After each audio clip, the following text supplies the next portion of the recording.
Assalamualaikum warahmatullahi wabarakatuh. Pada kesempatan kali ini saya akan mempresentasikan materi yang bertema transformasi digital pada pendidikan menengah. Di sini saya mengambil judul pengenalan transformasi digital di tingkat sekolah menengah kejuruan untuk menghadapi revolusi 4.0. Sebelumnya, perkenankanlah saya untuk memperkenalkan diri saya. Perkenalkan, nama saya Apriliana Dewi dengan NIM 201052411012. Prodi Teknologi Pendidikan kelas B, semester 1, Fakultas Ilmu Pendidikan Universitas Negeri Yogyakarta. Yang pertama, kita akan membahas mengenai transformasi digital. Apa sih transformasi digital? Transformasi digital adalah suatu perubahan yang terjadi di dalam kehidupan masyarakat dari teknologi mekanik serta elektronik analog itu ke teknologi digital. Perubahan ini biasanya ditandai dengan kemunculan internet serta juga kemunculan dari komputer. Pada perubahan ini, semua kegiatan manusia dapat dikerjakan melalui suatu peralatan yang lebih canggih. Selanjutnya, dengan munculnya transformasi digital, maka muncullah perkembangan fase revolusi industri di masa kini, yang biasa disebut dengan revolusi industri 4.0, di mana revolusi industri 4.0 ini ditandai dengan berkembangnya Internet of Things yang diikuti teknologi-teknologi baru seperti data science, kecerdasan buatan, robotik, cloud atau penyimpanan cloud, data 3 dimensi, dan juga teknologi nano. Dengan munculnya revolusi industri 4.0, maka menurut paparan dari World Economic Forum pada tahun 2020, ada 10 jenis keterampilan atau skill yang relevan dengan era revolusi industri 4.0. Di antaranya yaitu yang pertama, complex problem solving, yang kedua, coordinating with others, yang ketiga, people management, yang keempat, critical thinking, yang kelima, negotiation, kemudian yang keenam, quality control, yang ketujuh, service orientation, yang kedelapan, judgment and decision making, yang sembilan, active learning, kemudian yang terakhir yaitu creativity. Dengan adanya tuntutan pada dunia kerja di era revolusi industri 4.0, maka hanya bisa terpenuhi apabila lulusan dapat menjadi SDM atau sumber daya manusia yang ditempa dan sudah dikenalkan dengan teknologi digital atau transformasi digital sejak di tingkat sekolah, terutama pada jenjang pendidikan menengah. Pendidikan menengah di sini terutama yaitu sekolah menengah kejuruan atau SMK. SMK memiliki definisi sebagai salah satu bentuk satuan pendidikan formal yang menyelenggarakan pendidikan kejuruan pada jenjang pendidikan menengah sebagai lanjutan dari SMP atau MTS, atau bentuk lain yang sederajat atau lanjutan dari hasil belajar yang diakui sama atau setara dengan SMP atau MTS. Definisi tersebut termuat dalam Undang-Undang Nomor 20 Tahun 2013 Pasal 18 Ayat 3. Kemudian menurut Sudira pada tahun 2012 menyatakan bahwa penyiapan beberapa kompetensi harus dilakukan karena pendidikan kejuruan merupakan pendidikan menengah yang mempersiapkan peserta didik terutama untuk bekerja dalam bidang tertentu.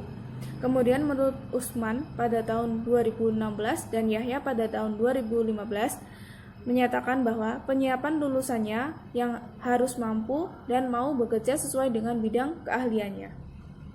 Untuk menjawab tantangan dari revolusi industri 4.0, maka menurut Bukit pada tahun 2014 menjelaskan bahwa pendidikan kejuruan atau vocational education sebagai pendidikan yang berbeda dari jenis pendidikan yang lainnya, maka harus memiliki karakteristik sebagai berikut. Yang pertama, berorientasi pada kinerja individu dalam dunia kerja. Kemudian yang kedua, justifikasi khusus pada kebutuhan nyata di lapangan. Yang ketiga, fokus kurikulum pada aspek-aspek psikomotorik, afektif, dan kognitif. Yang keempat, tolak ukur keberhasilan tidak hanya terbatas di sekolah. Yang kelima, kepekaan terhadap perkembangan dunia kerja. Yang keenam, memerlukan sarana dan prasarana yang memadai. Kemudian yang terakhir yaitu adanya dukungan dari masyarakat. Untuk dapat menghasilkan lulusan dengan SDM yang kompeten dan siap bersaing di era revolusi industri 4.0, maka sekolah harus melakukan pengenalan teknologi kepada siswa sejak sekarang agar tidak mengalami kesulitan di masa yang akan mendatang. Pengenalan transformasi digital kepada siswa ini akan membawa dampak yang sangat besar terhadap hasil yang dikeluarkan dari pihak sekolah. Pengenalan transformasi digital sejak di bangku sekolah menengah dapat bertujuan untuk membentuk kesiapan para siswa untuk bersaing di dunia industri di masa yang akan mendatang. Sekolah harus mampu mempersiapkan output atau lulusan yang siap menghadapi revolusi industri 4.0. Tujuan tersebut dapat tercapai dengan adanya dukungan dan kerjasama dari berbagai pihak. Di antaranya yaitu yang pertama, pihak dari pemerintah, kemudian yang kedua pihak sekolah, kemudian yang ketiga, partisipasi siswa atau peserta didik, kemudian yang keempat yaitu orang tua atau wali. Dukungan pemerintah dapat dibuktikan melalui 4 hal. Yang pertama, sistem pembelajaran.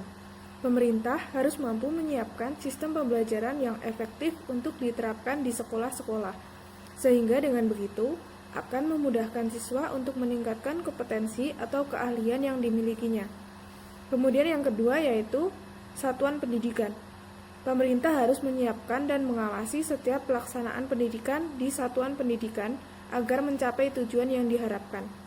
Yang ketiga, peserta didik. Dengan adanya sistem pembelajaran yang telah disiapkan oleh pemerintah, diharapkan dapat memudahkan dan meningkatkan partisipasi siswa dalam melaksanakan proses pembelajaran. Kemudian yang terakhir yaitu tenaga pendidik. Pemerintah harus mampu menyiapkan dan menyaring tenaga pendidik yang kompeten agar dapat memudahkan dan memfasilitasi siswanya untuk mengembangkan kemampuan yang dimiliki oleh siswa tersebut. Kemudian yang selanjutnya, dukungan dari pihak sekolah. Pihak sekolah memiliki peran yang sangat penting juga dalam membentuk kemampuan siswa agar mampu bersaing di dunia industri. Sekolah harus mampu menyediakan sarana dan prasarana dengan teknologi-teknologi digital yang canggih agar dapat digunakan oleh siswanya. Hal ini bertujuan agar siswa tidak kesulitan dalam memahami cara penggunaan teknologi-teknologi digital sehingga siswa dapat beradaptasi dan sudah mahir dalam mengoperasikan teknologi-teknologi canggih di dunia kerja yang akan mendatang. Yang selanjutnya yaitu partisipasi siswa.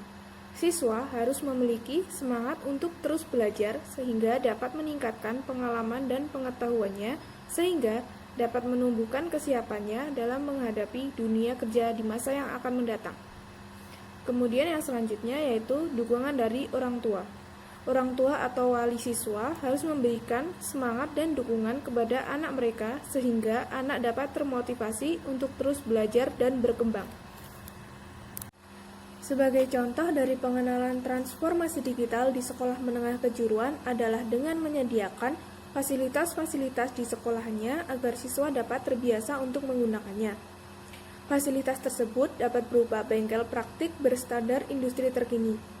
Sebagai contoh, sekolah dengan jurusan ilmu perangkat lunak atau komputer harus dapat menyediakan perangkat yang kompatibel dengan teknologi AI atau Artificial Intelligence, cloud, dan juga software pengembangan lainnya, tentu akan mampu menghasilkan lulusan yang diinginkan oleh industri 4.0.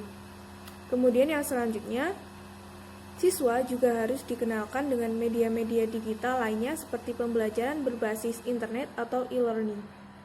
Hal ini bertujuan agar siswa dapat menggunakan internet untuk membantu dalam menyelesaikan pekerjaannya dan juga siswa dituntut untuk selalu mengikuti perkembangan zaman, di mana revolusi industri 4.0 telah menggunakan internet dalam segala kebutuhannya. Yang terakhir yaitu kesimpulan. Kesimpulan dari presentasi pada kali ini yaitu dengan memasuki tahap keempat yaitu revolusi industri 4.0 di mana semua kegiatan sangat berhubungan dengan teknologi digital yang canggih. Maka sekolah menengah kejuruan atau SMK harus mampu mengenalkan transformasi digital sejak awal dengan tujuan untuk membentuk kesiapan siswa dan menciptakan lulusan yang menjadi SDM yang berkompeten dan siap untuk menghadapi dunia kerja di era revolusi industri 4.0. Sekian presentasi yang dapat saya sampaikan. Apabila ada kekurangan dan salah kata, saya mohon maaf. Wabillahi taufiq wal hidayah. Wassalamualaikum warahmatullahi wabarakatuh.